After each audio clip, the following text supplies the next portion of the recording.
Good morning class. हम लोगों ने मैथ में स्टडी किया था प्रॉपर्टीज़ ऑफ डिटरमिनेंट, यानी सारणी की जो प्रॉपर्टीज़ थी वो देखा था।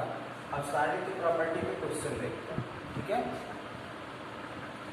क्वेश्चंस देखने से पहले हम लोग क्या करते हैं, इन शॉर्ट जो है कुछ प्रॉपर्टीज़ रिमाइंड कर लेते हैं थोड़ा सा। तो देखिए सारणी की पहली प्रॉपर्टी क्या है कि अगर कोई दो रो या दो कॉलम जीरो हो जाए तो पूरा पूरा डिटरमिनेंट जीरो हो जाए। For example A1 B1 C1 A2 B2 C2 A1 B1 C1। अब इसमें आप देखिए ये वाली जो पहली वाली रो है और तीसरी वाली रो है ये दोनों सेम हो गए। दो रो या दो कॉलम अगर किसी भी डिटरमिनेंट का जीरो सेम होता है तो वो डिटरमिनेंट अपने आप जीरो हो जाएगी, ठीक है। इसको जीरो कर सकते हैं। सेकेंड प्रॉपर्टी, ये एग्जाम्पल देख रहे हैं, प्रॉपर्टी में बोल रहा हूँ आपको। सेकेंड प्रॉपर्टी ये कह रहा है कोई भी रो या कोई भी कॉलम अगर जीरो हो जाए तब भी पूरा पूरा डिटरमिनेंट जीरो होगा।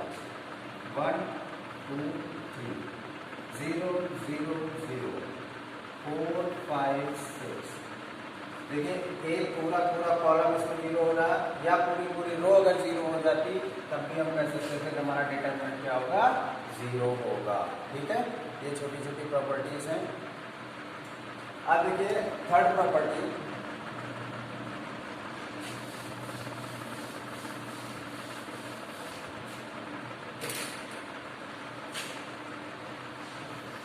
थर्ड प्रॉपर्टी ये कहती है अगर आप पूरे पूरे रो को पूरे पूरे कॉलम में इंटरचेंज कर दीजिए तो डिटरमिनेंट में कोई चेंज नहीं आता है। A1 B1 C1 A2 B2 C2 A3 B3 C3 equal to A1 B1 C1 A2 B2 C2 A3 B3 C3। पूरा पूरा रो आपका पूरे पूरे कॉलम में कन्वर्ट हो गया है तब भी डिटरमिनेंट इक्वल लिखा हुआ, मतलब दोनों की वैल्यूज सेम आएंगी। नाउ फोर्थ प्रॉपर्टी, चौथी प्रॉपर्टी ये कहती है अगर रो या कॉलम को किसी दूसरे रो या कॉलम से इंटरचेंज करें तो एक साइन आपका माइनस का बाहर आ जाएगा, ठीक है, यानी अपोजिट साइन लेके आएगा। देखिए A1 B1 C1 A2 B2 C2 A3 B3 C3। हम लोग क्या कर रहे हैं, सेकंड वाले कॉलम को उठा के फर्स्ट की जगह कर रहे हैं, फर्स्ट वाले को उठा के सेकंड की जगह कर रहे हैं। इंटरचेंज कर रहे हैं कॉलम तो एक साइन, एक कॉलम इंटरचेंज होगा, एक माइनस बाहर, दो बार इंटरचेंज होगा, दो माइनस बाहर, तीन बार इंटरचेंज होगा, तीन माइनस बाहर, ठीक है। तो इसको हम इधर करते हैं। अब देखिए माइनस का साइन लग गया तो सेकंड वाला फर्स्ट को लिखो B1 B2 B3 A1 A2 A3 C1 C2 C3, ठीक है। अब कोई जरूरी नहीं कि आप दूसरे वाले से करो, पहले वाले को तीसरे वाले से कर सकते हो, तीसरे वाले को दूसरे से कर सकते हो, कोई भी एक इंटरचेंज करोगे तो एक माइनस का साइन बाहर आ जाएगा। नेक्स्ट प्रॉपर्टी ये है कि अगर किसी डिटरमिनेंट में कुछ रो कॉलम ये सब जोड़ के आप लिखते हो या माइनस करके लिखते हो तो डिटरमिनेंट में कोई फर्क नहीं पड़ता है, ठीक। जैसे मान लो कोई डिटरमिनेंट आपको दे रखी है A1 B1 C1 A2 B2 C2 A3 B3 C3। अब हम लिख लेते हैं R1 tending to R1 plus R2, ठीक। R1 की जगह R1 प्लस R2 लिख लें तब भी इसके ऊपर कोई फर्क नहीं पड़ेगा, ठीक। यानी ये एग्जैक्ट वैल्यू वही मिलेगी A1 plus A2 B1 plus B2 C1 plus C2 A2 B2 C2 A3 B3 C3, ठीक। तो कुछ भी आप प्लस या माइनस करके लिखते हो तो उससे डिटरमिनेंट की वैल्यू पर कोई फर्क नहीं पड़ता है। सबसे ज़्यादा यूज प्रॉपर्टी इसी की होगी। ठीक, नेक्स्ट है आपका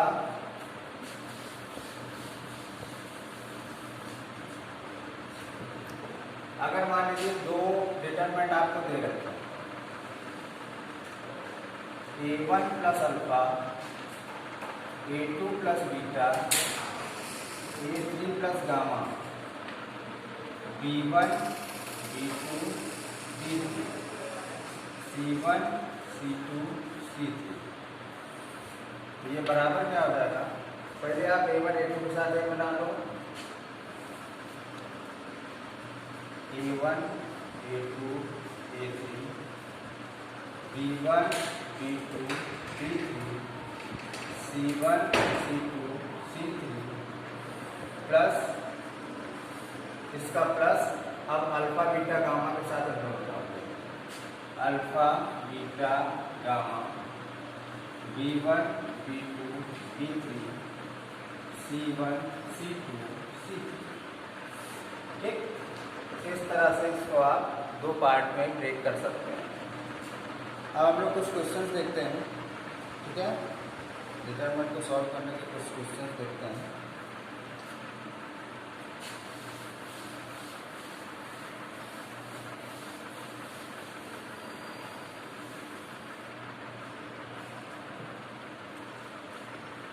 क्वेश्चन है आपका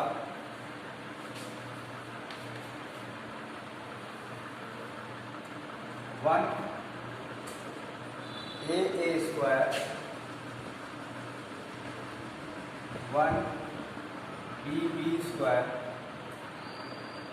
one C square equal to लाना है A minus B minus C minus A minus B minus C minus. देखिए इस तरह के जो क्वेश्चन होते हैं इनका आंसर देखते हैं, हम लोग सॉल्व करने की कोशिश करते हैं। आंसर देखो ए minus B minus C minus ए, तो इसमें से कोई भी चीज़ एक चीज़ प्राप्त करने की कोशिश करिए आप। अगर देखिए R1 में से R2 माइनस कर तो ए माइनस बी टाइप का बन जाएगा, और R2 में से R3 माइनस कर दे बी माइनस सी बन जाएगा। ठीक है, तो हम कर लेते हैं, क्योंकि हमने अभी भी प्रॉपर्टी पढ़ी थी तो उसमें लिखा क्या था कि अगर हम कोई रो प्लस या माइनस, कोई कॉलम प्लस या माइनस करके लिखते हैं तो हमारे डिटरमिनेंट की वैल्यू पे कोई फर्क नहीं पड़ता है। Now R1 tending to R1 minus R2 and R2 tending to R2 minus R3, 1 minus 1 0, a minus B, A square minus B square, 1 minus 1 0, B minus C, B square minus C square, 1 C square. अब ऊपर वाली रो में से देखो ये minus B common हो रहा है, सेकंड वाले में से क्या कॉमन हो रहा है? बी माइनस सी कॉमन ले लो, ए माइनस बी माइनस सी, ये कॉमन हुआ तो यहाँ बचेगा 0 1, और ए स्क्वायर माइनस बी स्क्वायर में से कॉमन होगा के प्लस बी बचा। नेक्स्ट 0 1 बी प्लस सी, 1 सी स्क्वायर। अब देखिए फर्स्ट वाले कॉलम के रिस्पेक्ट में एक्सपेंड कर दीजिए, 2 0 हो जाएगा, केवल थर्ड वाला मिलेगा। ठीक, थर्ड वाला मिलेगा, ये खत्म हुआ, ये खत्म हुआ, इतना माइनस इतना, ए माइनस बी माइनस सी, और इधर बचा आपका B minus C minus A minus B, B से बी प्लस बी से बी कैंसिल हो गया तो बचा सी माइनस ए।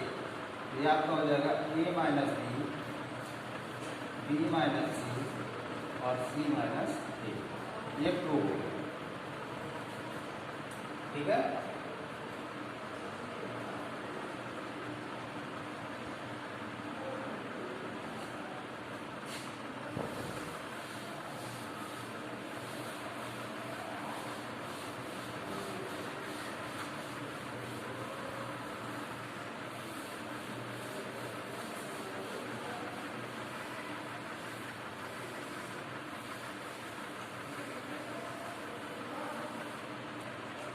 चलिए नेक्स्ट क्वेश्चन देखते हैं। नेक्स्ट क्वेश्चन आपका है 1 omega omega square omega omega square 1 omega square 1 omega, इसकी वैल्यू फाइंड करनी है। ओमेगा जो होता है वो क्यूब रूट ऑफ आइडेंटिटी होता है, ठीक। आइडेंटिटी का क्यूब रूट होता है, तो आइडेंटिटी के 3 क्यूब रूट होते हैं। कौन कौन से? 1 ओमेगा और ओमेगा स्क्वायर। तो इसमें एक कंडीशन होती है, ओमेगा क्यूब की वैल्यू होती है 1, ठीक। यह फार्मूला समझो। फार्मूला आपका क्या कह रहा है? ओमेगा क्यूब की वैल्यू 1 होती है और 1 प्लस ओमेगा स्क्वायर की वैल्यू होती है 0, ठीक। 1 प्लस ओमेगा स्क्वायर की वैल्यू 0 होती है, ओमेगा क्यूब की वैल्यू 1 होती है, ठीक है। तो आप क्या करो, अगर R1 tending to R1 plus R2 plus R3 कर लें, इसमें लिख देते हैं R1 tending to R1 plus R2 plus R3। देखो 1 प्लस ओमेगा स्क्वायर आएगा पहला, दूसरा आएगा ये भी आएगा वही 1 प्लस ओमेगा स्क्वायर, तीसरा भी आएगा 1 प्लस ओमेगा स्क्वायर। क्या हो गया? Omega square 1 omega square 1 omega. अब देखिए 1 प्लस ओमेगा स्क्वायर वैल्यू होती है 0, तो ये सारा का सारा 0 हो जाएगा। 0 omega square 0 omega square 1 0 1 omega. किसी भी डिटरमिनेंट का कोई भी रो कोई भी कॉलम अगर पूरा 0 होता है, डिटरमिनेंट की वैल्यू क्या हो जाएगी? 0 हो जाएगी, ठीक है।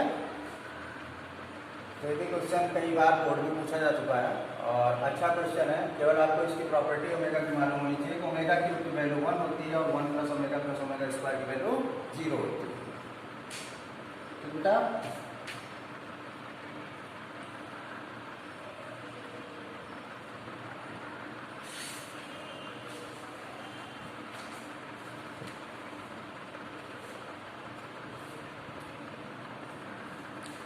एक क्वेश्चन और हम लोग देखते हैं।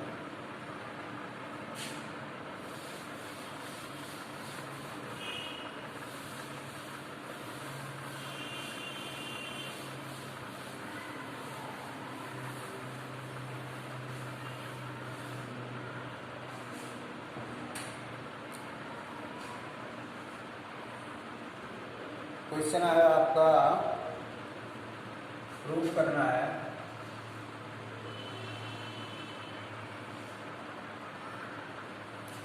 a minus B minus C. दूसरा है आपका 2b 2c।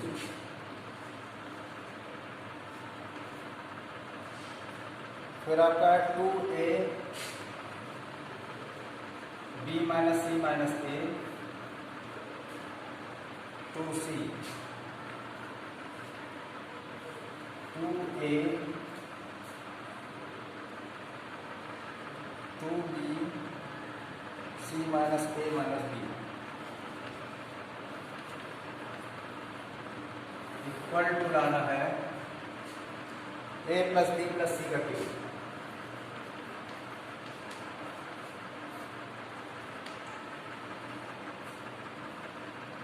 अगर हम C1 को C1 plus C2 plus C3 करके लिखते हैं तो a plus b plus c हमको मिल जाएगा, ठीक। तो हम लोग चेंज कर लेते हैं C1 tending to C1 plus C2 plus C3।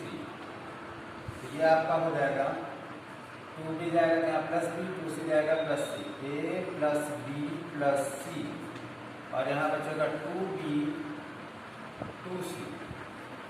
ये भी आपका हो जाएगा a plus b plus c, यहाँ बचेगा b minus c minus a, यहाँ बचेगा 2c।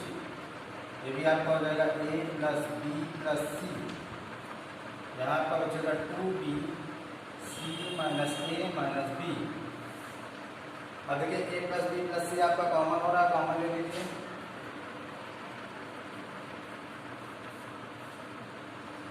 कॉमन हो गया, कॉमन होएगा तो यहाँ पे बचेगा 1 1 1 2b b minus c minus a 2b 2c 2c c minus a minus b। ठीक है, ऊपर रफ कर दे रहा है, फिर से देखते हैं।